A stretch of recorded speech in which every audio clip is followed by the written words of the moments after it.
ఈ సాక్షి పేపర్లో నా పెట్టుబడులు ఉన్నాయా లేవా అనేటువంటిది 2009లో నువ్వు లేవని చెప్పుకున్నటువంటి దురవస్థ నీది. సాక్షి పేపర్లో నీకు పెట్టుబడులు లేవని నువ్వు చెప్పుకుంటావు. నువ్వు ఉండేటువంటి ఇల్లు నీ పేరు మీద లేదు, కంపెనీల పేర్ల మీద ఉన్నాయి. బెంగళూరులో నువ్వు ఉండేటువంటి ప్యాలెస్ నీ పేర్ల మీద లేదు. నువ్వు తిరిగే వాహనాలు నీ పేర్ల మీద లేవు. నీవు సాక్షి పేపర్ పెట్టుకున్నటువంటి బిల్డింగ్ నీ పేపర్ మీద లేదు. ప్రతి దానికి సాక్షి పేపర్ బినామీ, సాక్షి పేపర్ బిల్డింగ్ ఉన్నటువంటిది బినామీ పేరు మీద, నీ లోటస్ పాండ్ ఉండేటువంటిది బినామీ పేరు మీద, నీ బెంగళూరు ప్రాపర్టీస్ ఉండేటువంటిది బినామీ పేరు మీద. నీ బతుకే బినామీ. నువ్వు ఇవాళ నాకు నీతులు చెప్పేటువంటి ప్రయత్నం చేస్తావా జగన్మోహన్ రెడ్డి? మరొకసారి చెప్తున్నా, నీకు దమ్ముంటే, నీవు నిజంగా రాయలసీమ రక్తం నీలో ఉంటే, నువ్వు మగాడివైతే ప్రకాశం బ్యారేజ్ మీద చర్చ పెట్టుకుందాం రా. నీ 3 తరాల ఆస్తుల మీద, నా 3 తరాల ఆస్తుల మీద చర్చ చేద్దాం. ఈ రాష్ట్ర ప్రజానీకానికి వాస్తవాన్ని తెలిసేటువంటి ప్రయత్నం చేద్దాం. దొంగ చూపు ఎప్పుడు, దొంగ చూపు ఎప్పుడు జేబుల మీద ఉంటుంది. చైన్ స్నాచర్ చూపు ఎప్పుడు మెడల మీద ఉంటుంది. భూమి దొంగ చూపు ఎప్పుడు భూముల మీద ఉంటుంది. అట్లానే జగన్మోహన్ రెడ్డి చూపు ఇవాళ భూముల మీదే ఉంది. అయ్యో నేను దొనకొండలో కొన్నానే, వీళ్ళేదో ప్రజల కోసం ప్రజా రాజధాని ప్రజల మధ్యన పెట్టారు అన్నటువంటి నీ అక్కసుని మా మీద రుద్దేటువంటి ప్రయత్నం చేయొద్దు. ఈ రాష్ట్రంలో రైతు బిడ్డగా ఈ రాజధానిలో నేను ఉండాలనే కొనుక్కున్నాను, మగాడిలాగా కొనుక్కున్నాను, బినామీలతో కొనలేదు నేను. జగన్మోహన్ రెడ్డి గారి చరిత్రలో ఇవాళ మరొక్కసారి ప్రజల ముందుకు చెప్పాల్సినటువంటి పరిస్థితి. ఆయన 2009లో కానీ 2014లో కానీ ఆయన వాడుతున్నటువంటి కార్లు కూడా నావి అని చెప్పుకోలేనటువంటి దురవస్థ. అంటే భయంగా నక్కి బతికేటువంటి బతుకు జగన్మోహన్ రెడ్డి గారిది. తిరిగేదేమో బెంజ్ కార్లు. ఆయన ఆ బెంజ్ కార్లను కూడా ఇది నాది అని చెప్పుకోలేనటువంటి పరిస్థితి. AP09BN2345 బ్లాక్ స్కార్పియో ఒకటి, BMW X5 కార్ ఒకటి. ఈ 2 ఆయన ఎలక్షన్ అఫిడవిట్ లో ఎక్కడా పొందుపరచలా. మీకు కాపీలు ఇస్తున్నాం. ఈ ఎలక్షన్ అఫిడవిట్ లో పొందుపరచలేదు అని చెప్పి విశ్వేశ్వరరావు అనే అతను కంప్లైంట్ ఇచ్చాడు. ఎప్పుడు ఇచ్చాడు ఇది? 2014 ఆగస్టులో కంప్లైంట్ ఇచ్చాడు ఎలక్షన్ కమిషన్ కి, కలెక్టర్లకి. ఎలక్షన్ కమిషన్ కాళ్ళు పట్టుకుని, కలెక్టర్ కాళ్ళు పట్టుకుని ఆ పేపర్ కదలకుండా చేస్తున్నావు నువ్వు. ఇవాళ అదే కలుగులో దొరికిపోయినటువంటి దొంగలాగా నువ్వు దొరికిపోయావు రికార్డెడ్గా.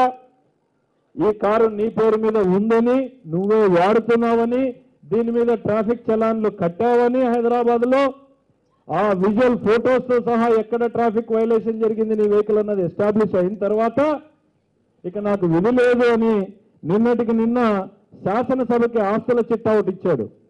ఆ ఆస్తుల చిట్టాలో ఆయన ఆస్తులు ఇవ్వాల సింపుల్ గా ఒక 4 లైన్లు రాసి ఏమన్నాడంటే, income tax, wealth tax appeals అన్ని కూడా కమిషనర్ ఐటీ ముందు ఉన్నాయి కాబట్టి నేను అవి జతపరచడం లేదు, అయిపోయింది. కానీ ఈ మోటార్ కార్ నంబర్ BN2345 మాత్రం ఉంది అని ఒక స్పెషల్ నోట్ పెట్టాడు. కలుగులో దొరికిన దొంగలాగా దొరికిపోయిన తర్వాత ఇది నాది అని చెప్పుకుంటున్నావు.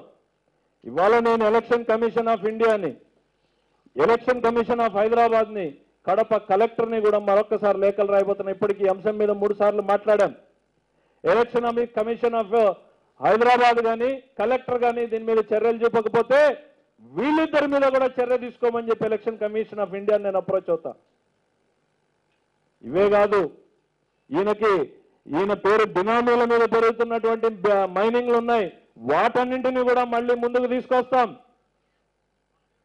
కడపలో జరుగుతున్న బినామీ మైన్లు కానీ ఇంకా సిబిఐ పరిధిలోకి రాని అనేక అంశాల్ని మళ్ళీ ప్రజల ముందుకు తీసుకొస్తామనేటువంటిది ఈ సందర్భంగా తెలియజేస్తున్నాం. ఈయన ఎంత గొప్పవాడు, ఈయన చూసింది టెలిగ్రాఫ్. ప్రపంచ వ్యాప్తంగా పేరొందిన పేరు లోటస్ మహల్ కి జగన్ మహల్ అని పేరు పెట్టింది. ఆ జగన్ మహల్ జగన్ ఉండేటువంటిది ఆయన పేరు మీద లేదు. ఇంకో పేపర్ రాస్తుంది, జగన్మోహన్ రెడ్డి కట్టిన అడ్వాన్స్ ట్యాక్స్ ఇస్తే భారతదేశంలో టాటాలు, బిర్లాలు, అంబానీలు కూడా సిగ్గుతో చచ్చిపోవాల్సిందని. ఏం వ్యాపారాలు చేసి సంపాదించావని నేను అడుగుతున్నా జగన్మోహన్ రెడ్డి.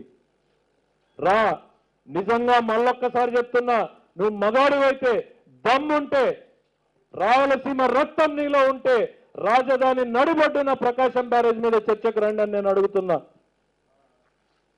ఆఖరికి అసెంబ్లీకి ఇచ్చినటువంటి వాటిలో కూడా లోటస్ పాండ్ ఇల్లు నీ పేరు ఉందని చెప్పుకోలేని దౌర్భాగ్యపు బతుకు నీది ఒక బతుకేనా అని నేను అడుగుతున్నా. దొంగవి దొంగలాగా ఉండకుండా ఇతరుల మీద బురదేసేటువంటి ప్రయత్నం చేస్తే సహించేది లేదు అని హెచ్చరిక చేస్తున్నాం. Thank you.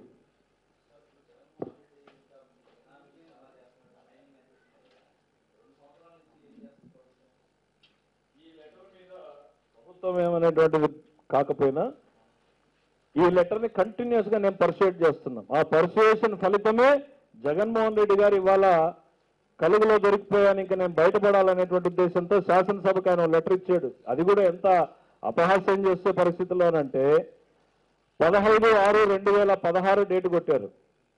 15/6/2016 అంటే ఇంకా జూన్ 2016 ఇంకా రాలా, మనం ఫిబ్రవరిలో ఉన్నాం. ఏ రకంగా ఆయన ఆస్తులు డిక్లేర్ చేస్తాడు అనేటువంటిది అంటే సీరియస్నెస్ ఆయనకి ఎక్కడుంది? నిజాయితీ లేదు.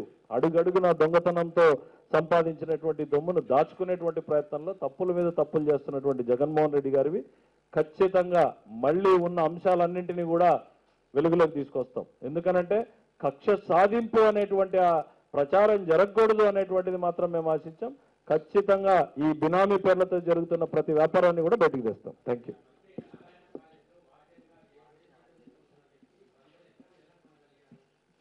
ఇవాళ నారాయణ గారి మీద, పుల్లారావు గారి మీద, పార్టీ మీద వచ్చినటువంటి వాటికి చాలా డీటెయిల్డ్గా రేపటి నుంచి చెప్తాను నేను. ఎందుకంటే మీరు అడిగే ప్రశ్నలతో తప్పుదోవ పట్టిస్తారు కాబట్టి హెడ్లైన్స్ మారిపోతాయి. ఇవాళ నేను చేసినటువంటి సవాల్ జగన్మోహన్ రెడ్డి గారికి కనిపించాలి, వినిపించాలి, దానికైనా ప్రతిస్పందించాలి.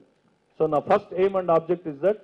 అందుకని నేను ఇతర అంశాలు ఏవి కూడా మాట్లాడడం లేదు. ఇవాళ దయచేసి మీరు రేపటి నుంచి ఏవైనా అడగండి, అన్నిటి మీద స్పందిస్తా. Thank you.